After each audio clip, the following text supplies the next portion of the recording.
Hello friends, welcome back to our YouTube channel.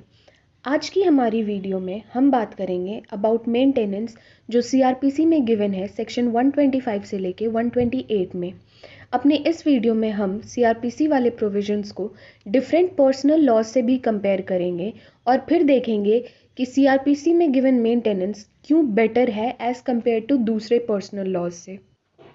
Maintenance का general meaning यानी normal sense में अगर ये वर्ड मेंटेनेंस सुने हम तो हमारे दिमाग में क्या आता है? तो जनरल टर्म्स में आएगा किसी चीज़ को या किसी पर्सन का ध्यान रखना, फाइनेंशियल सपोर्ट प्रोवाइड करना किसी पर्सन को उसकी लिविंग के लिए। लीगली इसका मतलब है मनी, जिसको एलिमनी बोलते हैं, फॉर्मर वाइफ, हस्बैंड या पार्टनर या पेरेंट्स या चिल्ड्रन जो लेजिटिमेट हो इलेजिटिमेट हो उनको प्रोवाइड करना। मेंटेनेंस के अलग अलग प्रोविजंस हैं अलग अलग लॉज में, लाइक हिंदूज़ के लिए उनके पर्सनल लॉज में है, मुस्लिम्स के लिए उनके पर्सनल लॉज में है और क्रिश्चियंस एंड पारसीज के लिए उनके पर्सनल लॉज में गिवन है।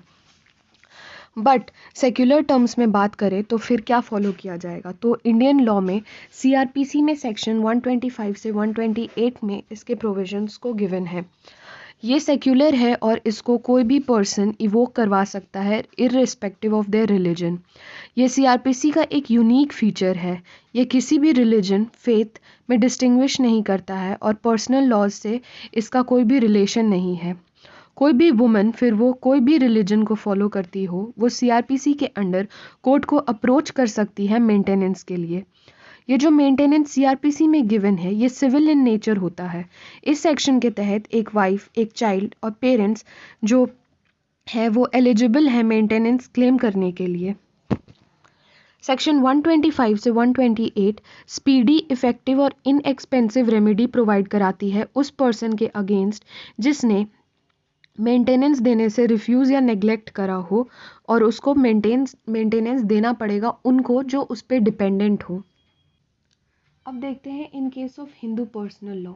हिंदू पर्सनल लॉ में वुमेन की मेंटेनेंस हिंदू मैरिज एक्ट 1955 और Hindu adoption and maintenance act 1956 में गिवन है। Hindu adoption and maintenance act 1956 के सेक्शन 18 में गिवन है about maintenance of wife bye husband, लेकिन इसमें वाइफ का मतलब ये नहीं है कि डाइवोर्स्ड वाइफ होगी। ये सेक्शन सिर्फ मैरिड वाइफ के लिए है। हस्बैंड अपनी मैरिड वाइफ को for a life time maintain करेगा। अगर वो वाइफ सेपरेटली रह रही है और ये सेपरेशन जस्टिफाइड है इस सेक्शन में, तो भी हस्बैंड ऑब्लाइज्ड है उसको मेंटेन करने के लिए। ये section gender specific in nature है। अब नेक्स्ट आ जाते हैं सेक्शन 25 हिंदू मैरिज एक्ट पे, 1995 का एक्ट जो है। इस सेक्शन में या तो हस्बैंड या तो वाइफ मेंटेनेंस क्लेम कर सकते हैं, मतलब दोनों में से कोई भी कोर्ट में जाके मेंटेनेंस क्लेम कर सकते हैं। ये सिर्फ वाइफ तक लिमिटेड नहीं है, अलग पैरामीटर्स और मेन के लिए अलग पैरामीटर्स है जिस पे मेंटेनेंस डिसाइड होता है। अब सीआरपीसी पे आते हैं तो सीआरपीसी में वाइफ मेंटेनेंस क्लेम कर सकती है और इसमें वाइफ को प्रूफ करना है कि उसके पास कोई सफिशिएंट और इंडिपेंडेंट सोर्स ऑफ इनकम नहीं है, मतलब वो अपने हस्बैंड पे डिपेंडेंट है लिविंग के लिए, और उसके हस्बैंड ने या तो उसको रिफ्यूज़ कर दिया है या फिर वो नेग्लेक्ट कर रहा है मेंटेनेंस देने के लिए। वाइफ डबल बेनिफिट नहीं ले सकती है। ये नहीं कि वो हिंदू मैरिज एक्ट में भी मेंटेनेंस क्लेम कर दे और फिर सीआरपीसी में भी आके मेंटेनेंस क्लेम कर दे, तो ऐसा नहीं होता है। मेंटेनेंस किसी एक लॉ के प्रोविजंस के अंडर ही वो क्लेम कर सकती है। सेकेंड वाइफ का स्टेटस देखते हैं तो हिंदू मैरिज एक्ट 1955 के अकॉर्डिंग मोनोगैमी एक रूल है सेक्शन 5(1) में, और सेक्शन 17 जो है इस एक्ट का वो सेकेंड मैरिज को वॉइड बताता है, और सेक्शन 494 और 495 आईपीसी का बाइगैमी को एक पनिशेबल ऑफेंस बताता है। तो एक लैंडमार्क जजमेंट था, उसमें इसको आंसर किया गया। केस था बादशाह वर्सेस सोनू उर्मिला बादशाह गोडसे का। इस केस में कहा गया कि कुछ सर्कमस्टांसेस में सेकेंड वाइफ क्लेम कर सकती है मेंटेनेंस। सीआरपीसी सेक्शन 125 में अगर एक मैन और वुमेन बहुत लंबे टाइम से साथ रह रहे हो बिना वैलिड मैरिज के, तो भी वो वुमेन इंटाइटल्ड है उस मैन से मेंटेनेंस क्लेम करने के लिए। अगर वुमेन को ऐसी मिस रिप्रेजेंटेशन हुई है कि मतलब उसको ऐसा जताया गया है, उसको ऐसा बताया गया, उसको ऐसा लगता है कि जब मैन जो है वो सिंगल है और कॉम्पिटेंट है दूसरी मैरिज को करने के लिए, उससे शायद झूठ बोला गया हो, तो भी वो वहाँ पे मेंटेनेंस क्लेम कर सकती है। या फिर वुमेन अनअवेयर है अपनी शादी के टाइम पे कि उस मैन की ऑलरेडी कोई लिविंग स्पाउस है, तो इस केस में भी सेकेंड वाइफ एंटाइटल्ड हो जाती है मेंटेनेंस के लिए। अब देखते हैं मुस्लिम पर्सनल लॉ में मेंटेनेंस। मुस्लिम लॉज में हस्बैंड जिसने वाइफ को डाइवोर्स दिया है तो वो इद्दत पीरियड के टाइम पे वो मेंटेनेंस प्रोवाइड करेगा। इसमें मेंटेनेंस कवर करता है only the expenses of providing food. इसमें मैंडेटरी है कि वो बस अपनी वाइफ को मेंटेन करेगा, डाइवोर्स्ड वाइफ को नहीं। डाइवोर्स के बाद बस इद्दत पीरियड तक वो उसको मेंटेन करेगा। जो पेमेंट ऑफ डावर होती है उसको कंसिडर किया जाता है कि वो मोर देन इनफ है एक वाइफ के मेंटेनेंस के लिए। Muslim women protection of rights on divorce 1986 पास हुआ था, जिसमें कहा गया था कि रीजनेबल और फेयर प्रोविजंस बनाए जाने चाहिए और जो मेंटेनेंस है वो बस इद्दत पीरियड के लिए होगी।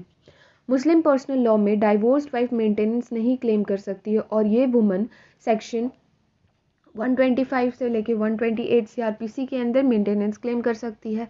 सीआरपीसी दोनों मैरिड और डाइवोर्स्ड वाइफ दोनों के मेंटेनेंस के लिए है, तो दोनों प्रोविजंस क्लेम कर सकती हैं। सीआरपीसी में क्वांटम ऑफ मेंटेनेंस ज़्यादा रिलायबल है। सीआरपीसी में मुस्लिम वुमेन को मेंटेनेंस पूरी लाइफ के लिए मिलता है। अब लास्ट देखते हैं Christian and Parsi personal laws को और स्पेशल मैरिज एक्ट को 1954। Maintenance Parsi marriage and divorce act 1936 में सेक्शन 40 में गिवन है और ये हिंदू मैरिज एक्ट के सेक्शन 25 की तरह ही होता है, क्योंकि इसमें भी दोनों हस्बैंड और वाइफ मेंटेनेंस क्लेम कर सकते हैं, दोनों में से कोई भी। इंडियन डाइवोर्स एक्ट का सेक्शन 37 कहता है कि in case of decree of dissolution of marriage, मतलब जहां मैरिज डिसॉल्व हो गई है, डिक्री पास हो गई है या कोर्ट ने जुडिशियल सेपरेशन के ऑर्डर्स दे दिए हैं, तो ऐसे केसेस में हस्बैंड वाइफ को मेंटेनेंस प्रोवाइड कराएगा। इंडियन डाइवोर्स एक्ट 1869 का सेक्शन 38 और Parsi marriage act divorce act का 1936 का सेक्शन 41 सेम प्रोविजंस प्रोवाइड कराता है। इसमें कहा गया है कि जो एलिमनी अमाउंट होगी वो या तो वाइफ को दी जाएगी या तो उसके किसी ट्रस्टी को। सेक्शन 125 पे आते हैं। सेक्शन 125 कहता है orders for maintenance of wife, children and parents.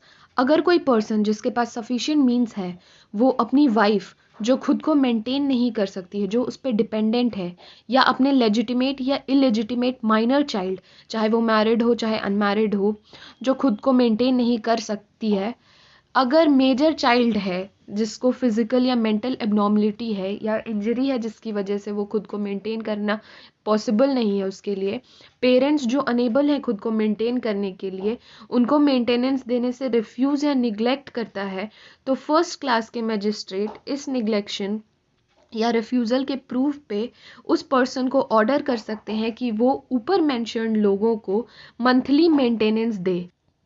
Further ये सेक्शन कहता है कि जब ये प्रोसीडिंग्स ऑनगोइंग है कोर्ट में, मतलब पेंडेंसी में है, तब मजिस्ट्रेट उस पर्सन को ऑर्डर कर सकती है for interim maintenance. Interim maintenance मतलब टेम्परेरी मेंटेनेंस वाइफ या उस चिल्ड्रन या फादर या मदर मतलब पेरेंट्स और प्रोसीडिंग के जो रीजनेबल एक्सपेंसेस हैं, जैसे मजिस्ट्रेट को सही लगे, जैसे टाइम टू टाइम वो मजिस्ट्रेट डायरेक्ट कर सकता है।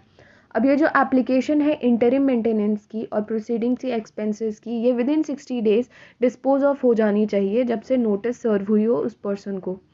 इसमें वो माइनर भी इंक्लूड होंगे जिन्होंने मेजॉरिटी अटेन नहीं की है under the provisions of Indian majority act 1875। Next, wife का मतलब है वो वुमेन जिसको डाइवोर्स दे दिया गया हो या मिल गया हो हस्बैंड से और उसने दोबारा रीमैरिज नहीं की हो। सेकेंड क्लॉज पे आते हैं। कोई भी अलाउंस फॉर मेंटेनेंस या इंटरिम मेंटेनेंस के लिए या प्रोसीडिंग की एक्सपेंसेस के लिए है तो वो पेबल होगी उस डेट से जब से ऑर्डर पास हुई है या फिर फ्रॉम द डेट जब एप्लीकेशन ऐसे मेंटेनेंस के लिए डाली गई थी, या जैसा भी केस हो उस हिसाब से। थर्ड क्लॉज सेज कि जिस पर्सन को मेंटेनेंस पे करने के ऑर्डर्स हैं और वो ऐसा करने से चूक जाता है और उसके पास पेमेंट ना करने के सफिशिएंट क्लॉजेज हैं, रीजनेबल क्लॉजेज भी नहीं है, तो भी कोई भी मजिस्ट्रेट ऐसे हर ब्रीच के लिए वारंट इशू कर सकता है जो अमाउंट ड्यू है उसको इम्पोज कराने के लिए और कोई फाइन है तो वो भी ऐसे पर्सन को सारे मंथ के लिए अलाउंसेस या इंटरिम मेंटेनेंस या एक्सपेंसेस ऑफ द प्रोसीडिंग जो वारंट के एग्जीक्यूशन के बाद अनपेड है, या फिर वो 1 मंथ की इम्प्रिजनमेंट भी दे सकता है, या जब तक पेमेंट ना कराई हो, जो भी दोनों में से जो भी सूनर होगा वो इम्प्लीमेंट कर देगा वो वारंट इशू करके। वारंट उस अमाउंट के रिकवरी के लिए इशू नहीं होगी जो इस सेक्शन में ड्यू है, जब तक उसकी रिकवरी के लिए कोई एप्लीकेशन नहीं आती है कोर्ट में कि 1 साल में उसको पे करना है। 1 साल का टाइम होता है जब से डेट इश्यूज हुए हैं, उसको पे कर देना होता है, इन्फोर्स कराना होता है।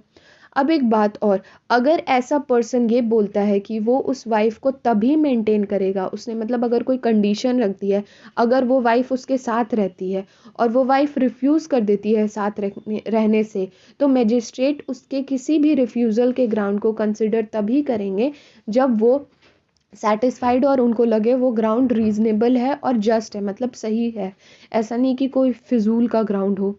एक्सप्लेनेशन में गिवन है कि अगर एक हस्बैंड का किसी और वुमन के साथ कॉन्ट्रैक्ट मैरिज है या वो कोई और मिस्ट्रेस रखता है, तो वाइफ जो है वो इसको एक ग्राउंड बना सकती है उस रिफ्यूज़ल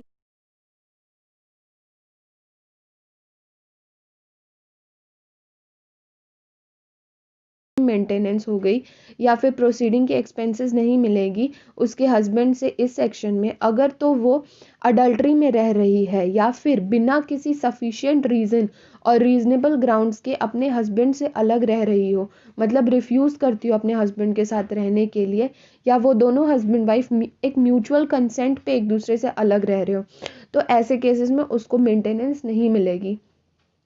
अगर ऑर्डर फेवर्स में भी पास हो गई हैं और फिर प्रूफ हो जाता है कि वो अडल्ट्री में रह रही है, तो फिर भी बिना सफिशिएंट रीजंस और कॉजेस के तो भी उसको मेंटेनेंस नहीं मिलेगी अपने हस्बैंड से।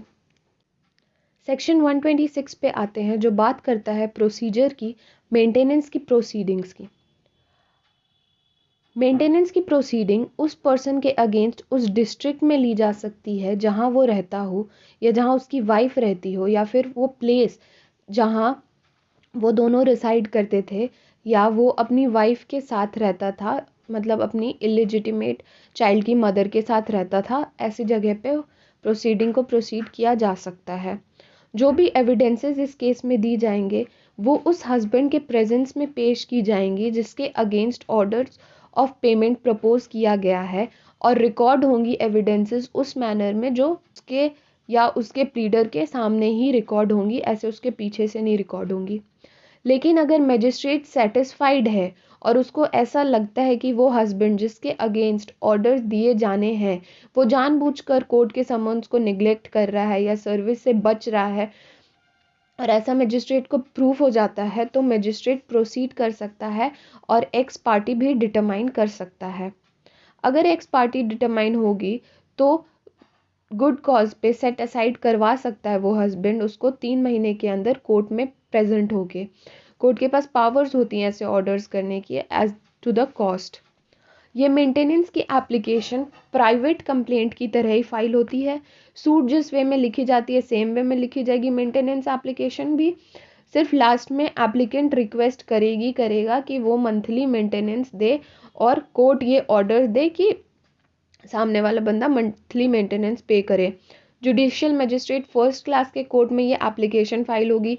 अगर वहाँ पे फैमिली कोर्ट है तो वो उसमें भी जा सकते हैं। जो कोर्ट फीस होगी वो कोर्ट फीस भी देनी ज़रूरी है। अगर इंटरिम मेंटेनेंस के लिए एप्लीकेशन फाइल की जा रही है तो एफिडेविट भी साथ में फाइल करनी होगी। इस केस में ऑपोजिट पार्टी अक्यूज नहीं होती है, उसको रिस्पोंडेंट बोलते हैं, उसको अक्यूज नहीं बोलते हैं। अब सेक्शन 127, इसमें जो रिस्पोंडेंट होगा या पिटिशनर होगा वो सर्कमस्टांसेस के चेंज होने पे पिटीशन फाइल कर सकता है कोर्ट में, लाइक मेंटेनेंस क्लेम को अगर इंक्रीज या डिक्रीज करना है, या फिर वो नहीं दे सकता है क्योंकि उसकी जॉब थी, पहले वो एबल था मेंटेनेंस देने के लिए, अब उसकी जॉब नहीं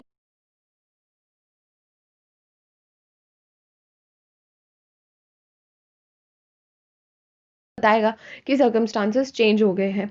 जिस पर्सन के अगेंस्ट मेंटेनेंस के ऑर्डर्स पास हुए हैं अब उस पर्सन के पास भी कुछ ना कुछ तो रेमेडीज होंगी।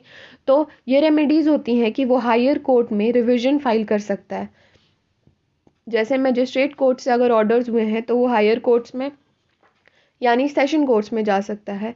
अगर ऑर्डर फैमिली कोर्ट में पास हुई है तो फिर वो रिवीजन के लिए वो पर्सन हाई कोर्ट में भी जा सकता है। अब सेक्शन 128 जो है वो इन्फोर्समेंट है इन ऑर्डर्स के लिए। जो ऑर्डर्स पास हुए हैं सेक्शन 125 में और वो इंसान अगर उन ऑर्डर्स को फॉलो नहीं कर रहा है तो क्लेम करने वाला पर्सन सेक्शन 128 में एक और पिटीशन फाइल करेगा कि इस ऑर्डर की इन्फोर्समेंट कराई जाए। जो ऑर्डर्स कोर्ट से पास होंगी उसमें ऑलरेडी डेट मेंशन होंगी कि किस डेट से मेंटेनेंस पे करनी है। इफ़ वो पर्सन मेंटेनेंस नहीं देता है तो इस सेक्शन में एप्लीकेशन फाइल की जा सकती है। ऑर्डर की कॉपी उस पर्सन को दी जाती है जिसके फेवर में ऑर्डर्स पास की गई हो या उसके गार्जियन को। इन ऑर्डर्स को मजिस्ट्रेट ही इन्फोर्स करवाता है।